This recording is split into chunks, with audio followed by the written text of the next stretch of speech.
Gutom na si Ma'am.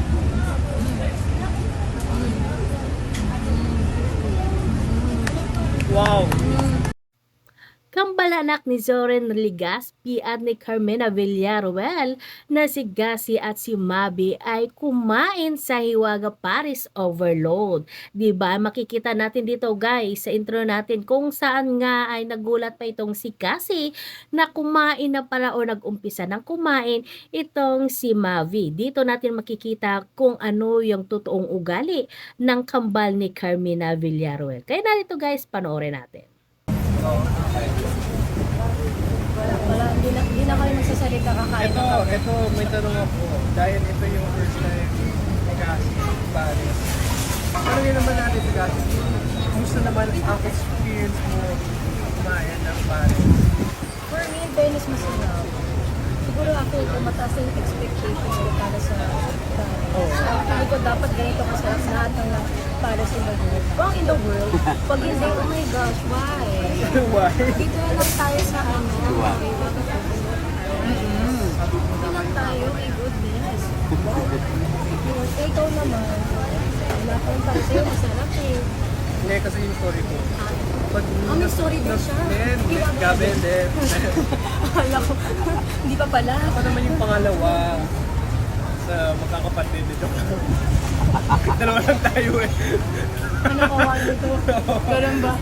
Eh, kasi syempre natikman ko na yung iba't ibang Paris sa iba't ibang kultura. Kasi bata ko nagpupumpit ako sa tennis na. Ayaw nga. Pero so far, ito ang pinakatamis na natikman ko yung Paris. At huwag kayong magulat pag nakikita niyo ako dito ng mga 3 AM, 4 AM kasi 24 hours pala ito. Joke lang. Bakit eh? Pag tumatawag ba? Sabi, nasan ka na? Ba't wala ka pa sa bahay? Dito ako sa Hiwaga Paris Overload. 4 AM na! 4 AM na? 4 AM na! Ayun na. Grabe naman nun. Oh, sarap. Oh, ito pa. Extra na tayo. Okay, after this, mag-interview lang tayo sa makain. Napaalam na natin, so anytime to. Extra na na. Ayaw nga pa. Yung pinaka-extra natin is, pwede nasa car na, nagpo-compare na kayo sa experience. Okay. May special powers no? Special powers? Uy, wait lang. Kumain ka na. Wow! Gutom na si Ma'am.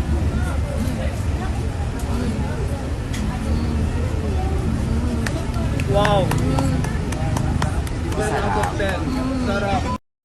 So yun na guys, nakita natin kung anong ugaling meron itong si Cassie at si Mavi na anak nga ni Carmena Villaruel. Dito makikita natin na walang ka-arti-arti yung kambal pagdating sa pagkain ni Hiwaga Paris Overload. Alam naman natin yung iba ay maraming nagsasabi nga, yung iba dyan na yung ibang mga artista o mga sikat na celebrity, kung yung iba ay nagpapakita lamang ng kunwari ay mabait pero sa totoo pala ay mga maarti at mga iba yung ugali. Pero yung kambal, kita natin na walang kaarti-arti sa pagkain, di ba? Meron pang nagpapalakpak pa itong si Cassie dahil sa sarap ng pagkain nga ni Hiwaga, di ba? Ibang-iba na talaga itong si ang Hiwaga Paris Overload kung saan nga ay sikat na kasi nga na-feature na nga ito sa GMA sa unang hirit.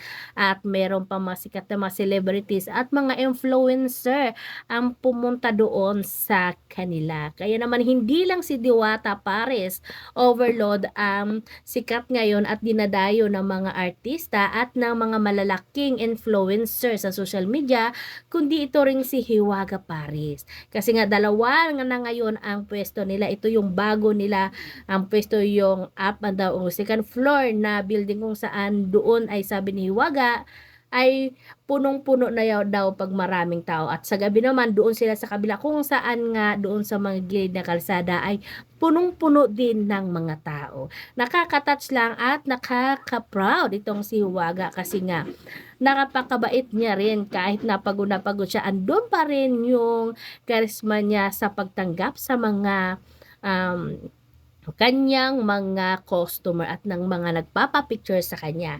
Pero yon nga lang ay hindi lang kay Hiwaga yung kainan na yon na pares na nag-ano lang daw siya yung nagtatrabaho. Maganda sana kung meron talagang pagmamay-ari na pares itong si Hiwaga kasi nga sayang naman, 'di ba? Pero nang dahil nga kay Hiwaga ay lumaki at naging maayos nga at naging sikat nga ang Hiwaga Pares Overload. Kaya naman minsan ay hindi natin maiiwasan na kinukumpara nga nila ang Hiwaga Pares Overload sa Diwata Overload. Pero ganun pa man ay silang dalawa at yung iba pang nagtitinda ng pares ay nagsusumikap para nga maging maayos at maging sikat at syempre dudumugin ng mga customer ang kanilang mga negosyo. Kaya dito kay Cassie at kay Mavi napakapahanga tayo sa taglay ng maganda ng kalooban nila nito kasi nga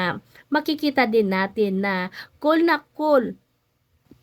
yung kambal na Legazpi. At ayon pa nga dito kay Cassie ay magti-take out nga daw sila para sa kanilang nanay. At dito masarap na masarap kasi nga ayon nga dito kay Cassie nga nakakagulat lang sabi niya kasi nga meron pa balang pagkain na gano'n kamura, only rice, only sabaw, only drinks sa halaga lamang na abot kaya lalong-lalo na yung mga Pinoy na nagtitipid. Kaya congratulations dito kay Hiwaga Pares. Sana ay marami pang mga blessings yung dumating sa'yo at wish ko na sana ay tuloy-tuloy na nga yung pag-angat mo sa buhay at pagsikat mo dito sa social media. Lalong-lalo na yung negosyo mo na Hiwaga Pares Overload.